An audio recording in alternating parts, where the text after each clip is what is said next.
sancionada no dia 7 de agosto de 2006, a Lei Maria da Penha completou 19 anos este ano. E nós vamos conversar agora sobre as conquistas no enfrentamento à violência doméstica com a advogada Lúcia Bessa, presidente do Instituto Viva Mulher, Direitos e Cidadania.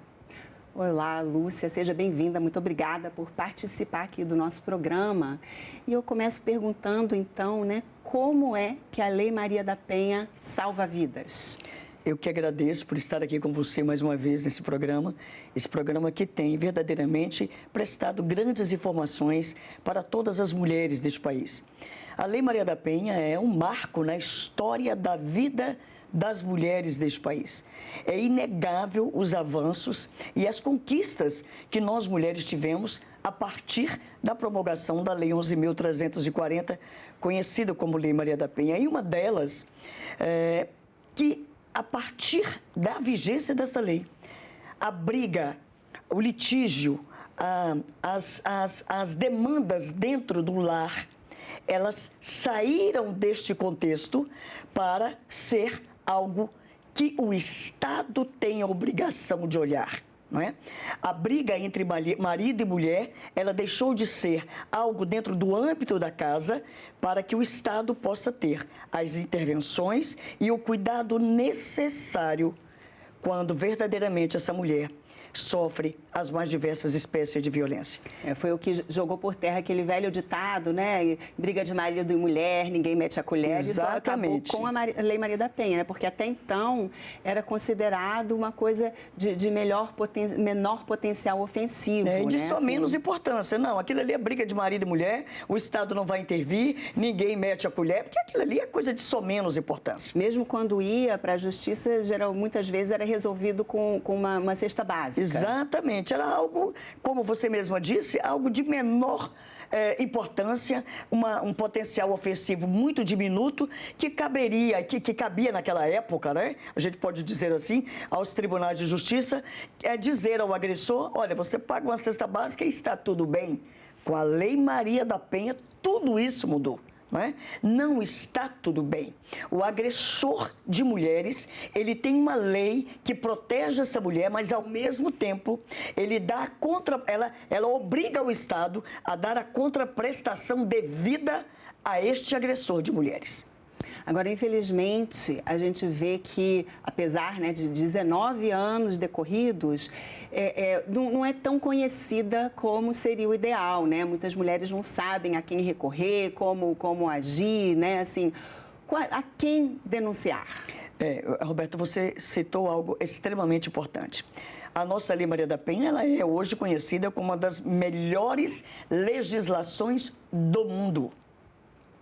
É uma grande conquista das mulheres deste país. Eu digo conquista porque não foi o beneplácito do Estado. Não foi o Estado dizer, não, eu sou bonzinho e eu estou entregando para as mulheres deste país esta lei. Não. Esta lei, todo mundo sabe a origem desta lei, mas com a Maria da Penha, com a Senhora Maria da Penha, várias outras Senhoras Marias sofreram para que esta lei pudesse ter sido promulgada. Então, é uma conquista de todas nós. E esta lei, ela veio dizer para mim e para você, enquanto mulheres, que nós temos mecanismos que nós podemos suscitar do Estado para frear o ciclo da violência. Esta lei veio, como já disse no início, para proteger as mulheres, com certeza, mas também para obrigar o Estado a criar mecanismos, criar situações, ações, políticas públicas para dizer, olha, é obrigação minha, enquanto Estado, assegurar a vida da mulher que sofre as mais diversas violências todos os dias, porque nós mulheres, Roberta, sofremos sim violências diárias. E a violência, infelizmente, ela permeia a nossa existência, ela permeia a nossa vida, Eu estava vindo para cá e vi uma reportagem sobre uma mulher que foi importunada dentro do ônibus. Ela estava saindo de sua casa, indo para o trabalho. E mesmo assim, neste ambiente, que é o ambiente de locomoção dessa mulher para onde ela deseja ir, ela mesmo ali, ela sofre importunação sexual. né? Mesmo naquele ambiente, ela sofre violência. Ao sair daquele ônibus, muito possivelmente, ela também encontrará outras violências. Porque, infelizmente, é este o cenário que nós, mulheres, enfrentamos não só no Distrito Federal, mas em todo o país. E essa lei, ela veio para colocar um freio nessas violências, nesses agressores que ainda insistem em dizer para nós que a nossa vontade não interessa, que os nossos corpos não nos pertencem e que nós não podemos dizer não quando nós não queremos mais uma relação. Então, esta lei, ela tem uma importância gigantesca e que nós mulheres, nos valemos mesmo desta lei. Ela é para nós o nosso anteparo. Ela é para nós, mulheres que sofremos violência, ela é para nós um para-raio. Ela veio, sim, para dizer para nós que é possível sair do ciclo da violência. Um dos avanços da Lei Maria da Penha foi justamente tipificar os tipos de violência, né? Porque a violência, muitas vezes, ela começa sutilmente, tem a violência psicológica, que vai e tem esse processo de escalada, né? Exatamente. Conta para os nossos telespectadores aí, quais são essas violências? Olha, minhas amadas e meus amados, a violência, o ápice da violência, que é o feminicídio, ele nunca... possivelmente, ele nunca acontece livre de umas violências que antecedem, não é? Então, por exemplo, o feminicida, ele já praticou outras violências com aquela mulher antes de chegar ao ápice da violência. Então, vamos lá. A violência psicológica, né? Que é aquela violência que tira da mulher, muitas vezes, a sua identidade de ser mulher, de ser um ser humano que tem direitos, que tem obrigações, mas que também tem direitos. A violência psicológica, ela vai minando essa mulher, vai tirando a identidade dessa mulher. E muitas vezes, essa mulher que sofre a violência psicológica diariamente, ela já não se enxerga mais como mulher. Ela se vê e vê o agressor. Ela se vê e já se vê justificando, muitas vezes, as violências que sofre. Muitas vezes, e não são poucas, Roberta, a gente se depara com mulheres que dizem assim, não, doutora, ele fez isso, mas é porque eu provoquei mesmo. Eu não devia ter usado aquela roupa, eu devia ter feito aquela comida que ele pediu. Não, doutora, é que eu sorrio alto, eu falo alto. Olha o nível de implicações psicológicas que essa mulher sofre quando ela sofre essas violências reiteradas, quando ela escuta todos os dias o seu homem que ela escolheu para ser o seu amado, o seu marido, o seu namorado, que muitas vezes tem se transformado no seu algoz. Ah, você é inútil, você é irresponsável, cala sua boca, eu não aguento escutar a sua voz, né? Vou te trocar por outra, né? As crianças, você não serve nem para poder cuidar das crianças, a casa fede, olha como você é horrorosa, você é magra, você é gorda. Então a gente vai escutando todos os dias essas falas que nos machucam, né? Nos violam, né? Afetam o nosso psicológico, o nosso ser, e muitas vezes, muitas mulheres acreditam nisso, né? Quantas vezes eu já escutei de mulheres, não, doutora, ele fez isso porque eu provoquei mesmo.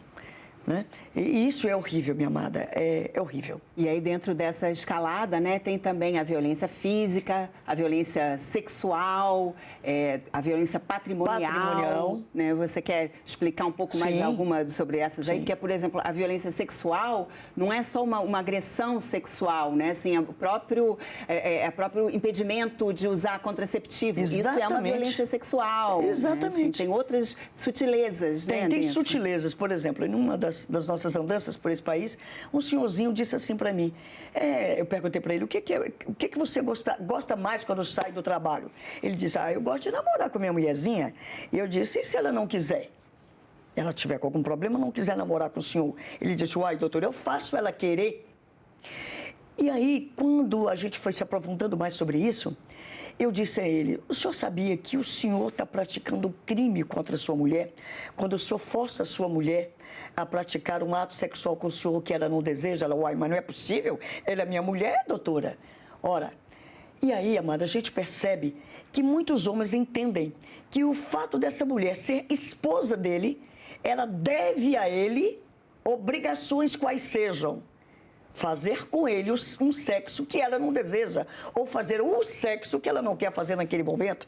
Então, amada, falar em estupro marital, há poucos anos atrás, isso era impossível. E aí a gente tem dito a essas mulheres que são esposas, a gente diz para elas, quando vocês não querem e é forçada a fazer, é violência sexual, é estupro. Vamos dar nome a essas violências. Além dessas violências, muitas vezes, por exemplo, a mulher, quando ela trabalha, tem a vida financeira dela muito bem resolvida e o marido força a ela a que ela entregue o seu cartão, que ele possa gerir a vida financeira dela, porque ele diz assim, não, meu amor, você não sabe mexer com isso, essas questões financeiras não é para você, deixa que eu tomo conta, porque você já tem tanta coisa para fazer. É violência patrimonial, quando eu tiro desta mulher o poder desta mulher de gerir a sua vida financeira. Não é? E a violência física, amadas, não é somente um tiro, uma facada, um empurrão, um beliscão, não é? Também é violência física. Então, quando a gente priva essa mulher de que ela possa exercer livremente a sua vontade nesta relação, isso é violência passível de ocorrência policial, passível de penalização de acordo com a Lei Maria da Penha. E ainda tem também a violência moral, né? Que envolve calúnia, difamação. Exatamente. Quando eu digo para essa mulher, quando eu chamo essa mulher de vadia, de prostituta, de vagabunda, né? Quando eu digo que ela roubou um dinheiro que estava na minha carteira, né? Quando eu imputo a essas mulheres determinadas situações que são tipificadas como crime e são falsamente imputadas a essa mulher. Então, são vários os crimes que muitos homens, infelizmente, cometem contra suas mulheres. E tudo isso é tipificado como crime e pode e deve ser denunciado. Pode e deve ser denunciado, né? A denúncia, eu digo sempre, né, que é uma forma de eu dizer a mim mesma que eu me amo e me respeito e que eu não aceito que ninguém viole esses direitos. Nós estamos aqui as duas, né, de Lilás, no mês de agosto Lilás, que é um dos mecanismos né, criados para colocar em efeito, né, a Lei Maria da Penha também para auxiliar nesse combate contra o feminicídio, que é a pior de todas as violências, né, quando a mulher chega a perder a vida. Mas como você bem lembrou, né, assim, o feminicídio, ele é o que se chama de um crime anunciado, né? Ele Sem não dúvida. acontece, ele tem antecedentes, só que infelizmente, mais de 70% das mulheres vítimas de feminicídio nunca denunciaram violências anteriores. Então, assim, é por isso que é tão importante, né, denunciar, porque para evitar que se chegue essa escalada, né, que continue o processo. Isso é muito importante, esse dado que você deu, porque nós temos que nos debruçar sobre ele, né? Nós temos que indagar, fazer uma reflexão. Por que essas mulheres estão numa cifra invisível, né? Por que essas mulheres são invisíveis para o Estado? Porque, ora, quando elas não denunciam, o Estado não alcança essas mulheres com as políticas públicas e com as ações que existem para frear essa violência. E isso é gravíssimo. E por que é grave? Porque, ora, se nós temos um número tão alto de mulheres que não denunciam, por que elas não denunciam? Porque elas não acreditam nos equipamentos públicos que o Estado possui para defendê-las? Porque elas dependem financeiramente desse agressor? Porque elas têm medo de denunciar?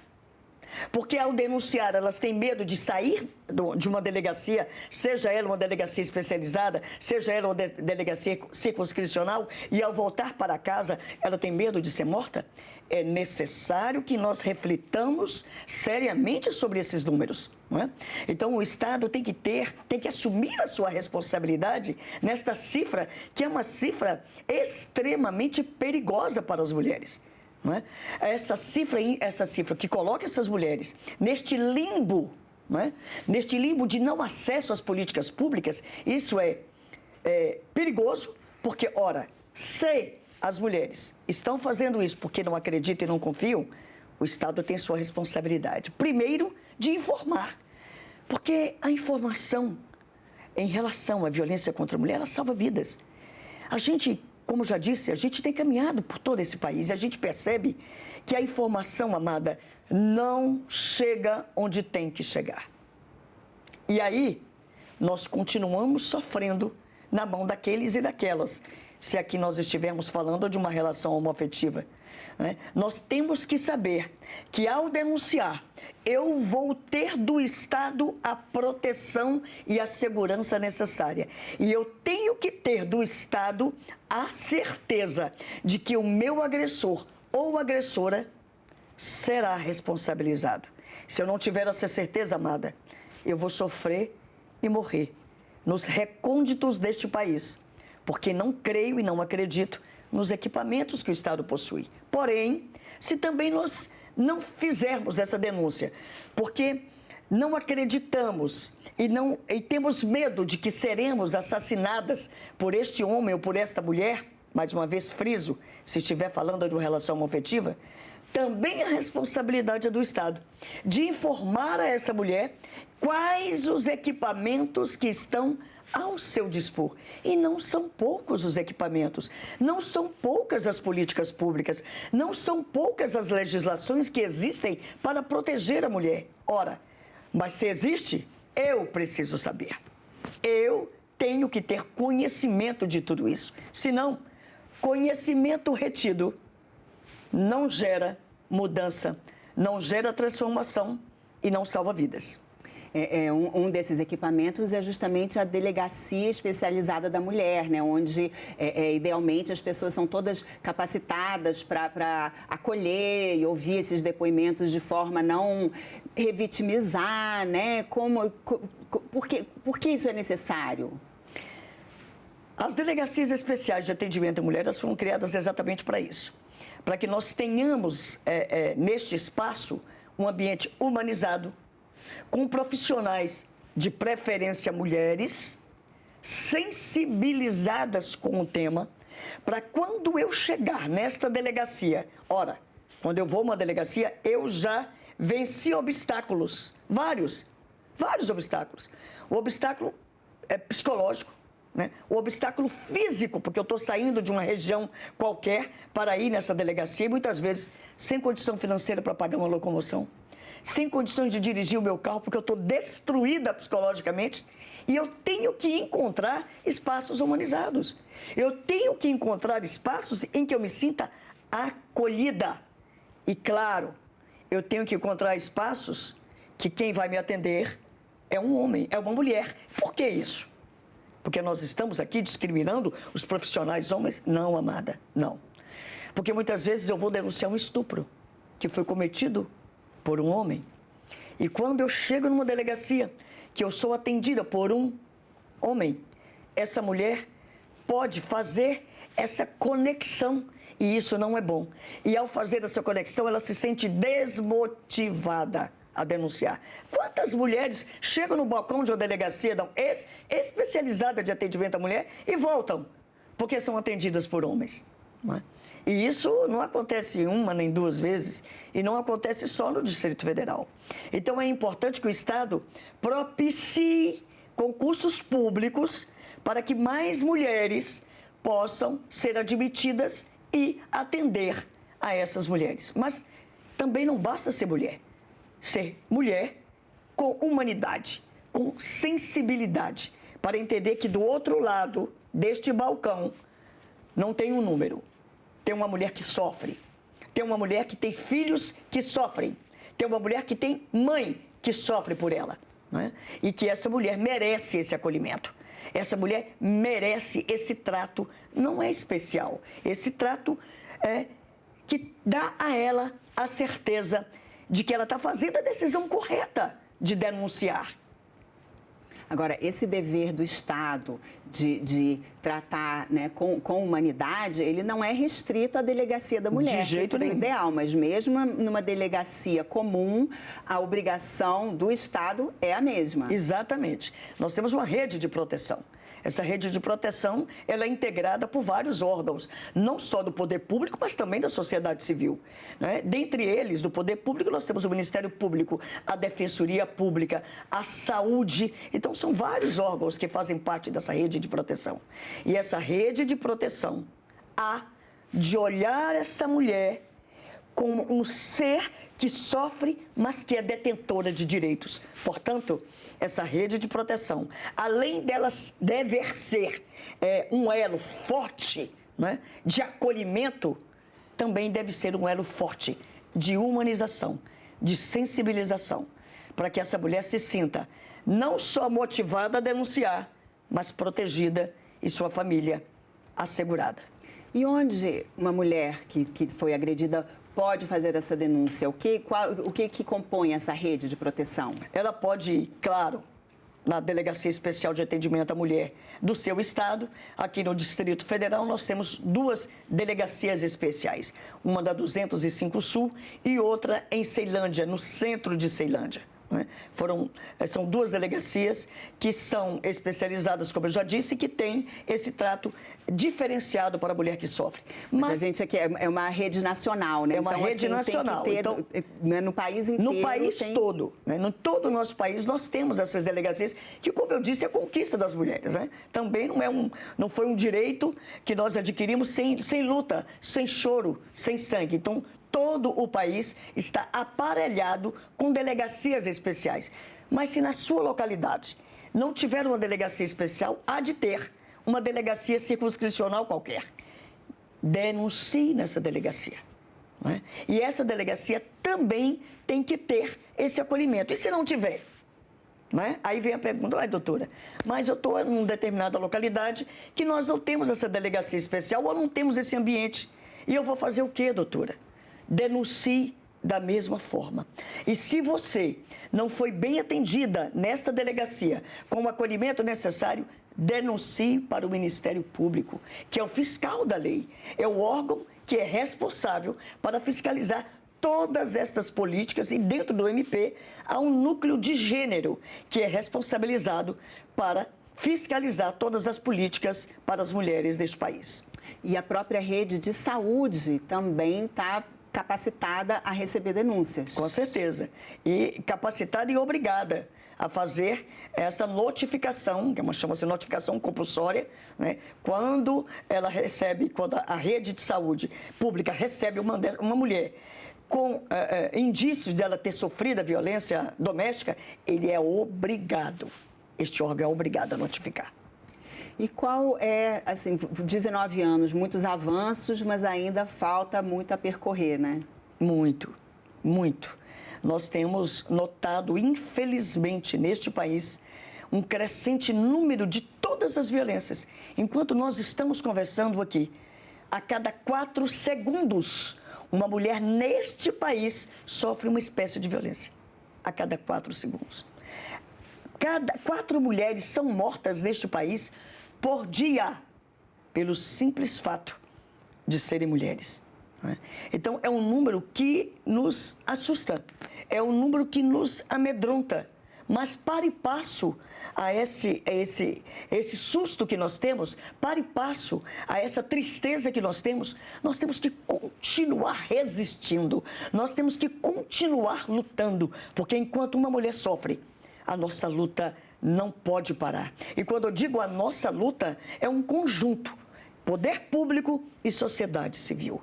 Poder público e população. Unidas e unidos, para que nós mulheres possamos viver em paz. Lúcia, infelizmente chegamos ao fim do tempo do nosso programa. Agradeço muito a sua participação, as suas informações. Parabéns pela sua luta e boa sorte, sucesso aí na continuação. Se você me permite, eu quero deixar o último recado. Com certeza. Eu quero deixar um recado para as mulheres que sofrem violência nesse país. Você não merece e não deve viver sob o jugo da violência. Não tolere nenhuma violência. Denuncie. A denúncia é uma forma de você dizer a você mesma quão importante você é e quão importante seus filhos e suas filhas são. E eu quero deixar um recado aos homens não agressores. Para que nós possamos alcançar a sociedade justa e essa sociedade que respeita as mulheres e meninas, nós precisamos que vocês também assumam essa responsabilidade dessa luta conosco. É necessário que os homens não agressores estejam lado a lado conosco, nessa luta que não é fácil, é uma luta árida, porém necessária para que vivamos em paz. Mas eu quero deixar agora o último recado aos homens agressores. Aqueles homens que não respeitam as mulheres. Aqueles homens que insistem em dizer para si mesmo que as mulheres são sua propriedade. Eu quero dizer a você que o braço da lei vai alcançar você, onde quer que você esteja. Nem pensem em nos matar.